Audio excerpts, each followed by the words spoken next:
है अभी भी भारती एयरटेल 3% है नीचे। कुछ लोगों को बहुत पसंद है और कुछ को अब नापसंद होता दिख रहा है, यानी कि दोनों तरफ के लोग भारतीय एयरटेल पर व्यू बनाकर बैठे हैं, तेजी के भी मंदी के भी। बुल वर्सेस बेयर, भारतीय एयरटेल। आ चुके हैं, बुल भी आ चुके हैं, बेयर भी आ चुके हैं। ओके, वरुण और कुशल को आज फिर मंदी करवा रहे हैं। Very good. ऐसे उल्टा हो गया, यूजुअली वरुण बेयर बनते हैं। वरुण, कोई खास वजह आज बुल बनने की?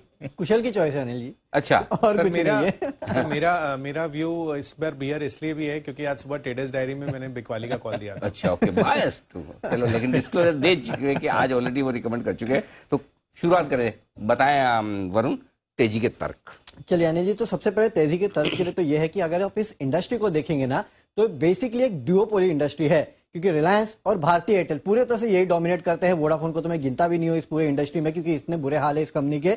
और कहीं ना कहीं आपको याद होगा, मित्तल साहब ने कहा था कि आगे चल के हम जो आरपूज है उसको 200 रुपए तक लेके जाएंगे, और लगातार इसके तरफ वो चल भी चुके हैं। इस इंडस्ट्री के आरपूज अगर आप देखेंगे तो उसमें बढ़ोतरी भी हो रही है। इनफैक्ट हाल ही में खबर आई थी कि हरियाणा और ओडिशा में अगर आप देखेंगे तो जो न्यूनतम मासिक रिचार्ज प्लान है उसमें करीब 57% के आसपास की बढ़ोतरी हुई है, और पूरे देश में नए प्लान जो है उनको लागू किए जाएंगे और इसी तरह से दाम बढ़ाए जाएंगे। तो उसका एक बहुत बड़ा फायदा जो है वो भारतीय एयरटेल को होगा। और वैसे भी आपको यह भी याद होगा कि जियो ने जब अपने प्लान्स लॉन्च किए थे तो कहा था कि हम सबसे सस्ते रहेंगे, यानी कि प्रीमियम जो है वो हमेशा भारतीय एयरटेल ही कमांड करने वाला है। और ये मेरा सबसे पहला तर्क है। डुओपोली इंडस्ट्री है, दो ही कंपनियां हैं जिस पे आपको फोकस करना है। बिल्कुल वरुण, तो प्रीमियम को लेकर वो तर्क पर मैं बाद में आऊंगा, बट सबसे पहले जो आप प्राइस इंक्रीज की बात कर रहे हैं, अभी तक भी पूरे देश में इन्होंने प्राइस इंक्रीज नहीं किया है। तो जो पायलट रन उन्होंने किया था, अब एक्सपेक्टेशन सब यही है कि कहीं ना कहीं अब कंपनियों का फोकस 5G रोल आउट पर होता हुआ दिख रहा है। और इसी वजह से मुझे लग रहा है कि 2023 में जो टैरिफ बढ़ाने की स्पर्धा है वो कहीं ना कहीं पीछे छूटती हुई दिखेगी, यानी कि हो सकता है कि बैक सीट लेती हुई नजर आए। और 5G रोल आउट पर सरकार का इन्हीं विच बहुत बड़ा फोकस है। तो हो सकता है कि प्राइस इंक्रीज वाला थॉट प्रोसेस 2023 में हमें ना देखने को मिले। चलिए ठीक है, ये तो वक्त ही बताएगा। लेकिन हाँ, 5G की आपने अच्छी बात की। अब हमारे एक कलीग बता रहे थे कि जैसे उन्होंने 4G से 5G पे शिफ्ट किया, 300 MB एक साथ कर गए, तो कहीं ना कहीं डेटा कंजम्पशन जो है वो कम से कम जरूर बढ़ेगा। इसके अलावा अगर आप देखेंगे तो वोडाफोन आइडिया जो है वो लगातार सब्सक्राइबर जो है वो घटाते जा रहा है और इनका मार्केट शेयर भी कम होते जा रहा है। उसका फायदा किसको मिल रहा है? जियो को तो ऑलरेडी मिल रहा था, लेकिन भारतीय एयरटेल अगर आप देखेंगे तो धीरे धीरे करके ये जो कस्टमर्स है उनके एक्विजिशन करते जा रहा है। तो ये एक बहुत बड़ा फायदा जो इस कंपनी को मिलेगा। एक कंपनी का नुकसान दूसरे कंपनी का फायदा जरूर होगा। चलिए, डेफिनेटली जिस तरह से हम देख रहे हैं कि भारतीय एयरटेल पर मार्केट शेयर गेन्स लगातार होते हुए दिख रहे हैं, रिलायंस जियो वो हो सकता है कि आगे चलकर कॉम्पिटिटिव प्राइसिंग लेकर आए। एंड मोर इंपॉर्टेंटली 5G को लेकर अगर कंपनी की जो निवेश है, जो कैपेक्स है, ब्रोकरेज हाउसेस भी एक्सपेक्ट कर रहे हैं कि हो सकता है कि नेगेटिव सरप्राइज आपको यहां पर 5G कैपेक्स पर देखने को मिले।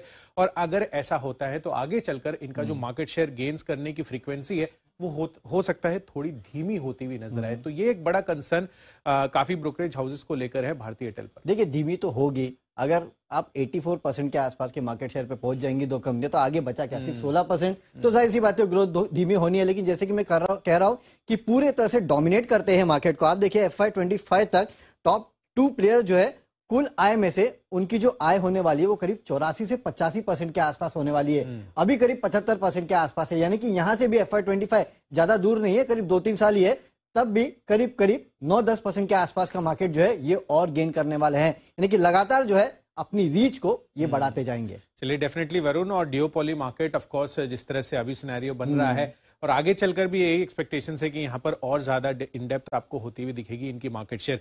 बट डेफिनेटली जैसे कि आप प्रीमियम यूजर्स पर बात कर रहे थे, तो अब रिलायंस जियो बड़ा फोकस कर रहा है एंट्री लेवल यूजर्स पर। जो उनकी पेनिट्रेशन स्ट्रेटेजी है वो तो वर्क कर गई है, पर आगे चलकर अब वो प्रीमियम यूजर्स पर फोकस कर रहे हैं। तो अगर ऐसा होता है तो जो प्रीमियम यूजर्स भारतीय एयरटेल के हैं, एयरटेल ब्लैक आप जानते होंगे, हो सकता है कि वहां से स्विच करते हुए नजर आए। डेफिनेटली देखेंगे स्विच करते हैं कि नहीं करते हैं। लेकिन हाँ, CLSA की यहाँ पे रिपोर्ट आई थी कुशल, और वो काफी बुलिश थे इस काउंटर पे। 930 से उन्होंने बढ़ा के प्राइस टारगेट जो है 1040 का कर दिया है, यानी कि दिग्गज जो है वो अभी भी इस काउंटर को पसंद कर रहे हैं। चलिए, डेफिनेटली CLSA तो काफी पसंद कर रहा होगा, पर JP मॉर्गन इसको ध्यान में रखना है क्योंकि डबल डाउनग्रेड आता हुआ दिखा है इनकी तरफ से। ओवरवेट रेटिंग थी और अब घटाकर इन्होंने सीधा अंडरवेट की रेटिंग कर दी और टारगेट कट भी बड़ा किया है। 860 रुपए के लक्ष्य पहले दे रहे थे, इसको घटाकर सीधा 710 रुपए का कर दिया। मौजूदा भाव देखिए ऑलमोस्ट 800 रुपए का। ओके, एक तरफ 710 का टारगेट जेपी मॉर्गन का, और तो दूसरी तरफ सीएलएसए का 1040 का टारगेट, यानी कि बुल वर्सेस बेयर के लिए परफेक्ट कैंडिडेट है। कुणाल जी और आशु मदान जी दोनों के बिहाफ पर इसका फैसला करेंगे बंसल जी। बंसल जी के नाजुक कंधों पर यह बड़ी जिम्मेदारी बुल वर्सेस बेयर का फैसला करने की। बंसल जी, क्या आप निभा पाएंगे? नहीं अनिल जी, बिल्कुल निभा पाऊंगा। देखिए अनिल जी, अब देखिए कुणाल जी के साथ रह रहे के कुणाल जी, सुमित जी, जैन साहब जिस तरीके से हाथ वाथ जोड़ते हैं, हाँ। तो अनिल जी थोड़ी बहुत डिप्लोमेसी सीख गए। अनिल जी, पहली चीज तो ये है कि शॉर्ट टर्म में तो अनिल जी चार्ट्स काफी खराब हैं इसके। टेक्निकल चार्ट डिस्टॉर्टेड हैं, और जो आज आपका पिक ऑफ द डे भी था आपने जो आज इस पे दिया था, बिल्कुल अनिल जी उससे इत्तेफाक रखता हूँ। 2-3 दिन से चार्ट खराब था, आज आपके बोलने के बाद यहाँ प्रेशर देखने को मिला, तो ये down move Anil ji extend करेगा। But Anil ji long run में तो अनिल जी मैं यहाँ पर बोलूं, और अनिल जी भारती है, भारती की अनिल जी कोई टक्कर नहीं है। इसका कस्टमर सर्विस है अनिल जी बहुत बढ़िया है। आप कनेक्शन अनिल जी यहाँ से डिस्कनेक्ट नहीं करा सकते अनटिल अनलेस आदमी शिफ्ट कर रहा है कि अफोर्ड नहीं कर सकता, कुछ कहानी और हो।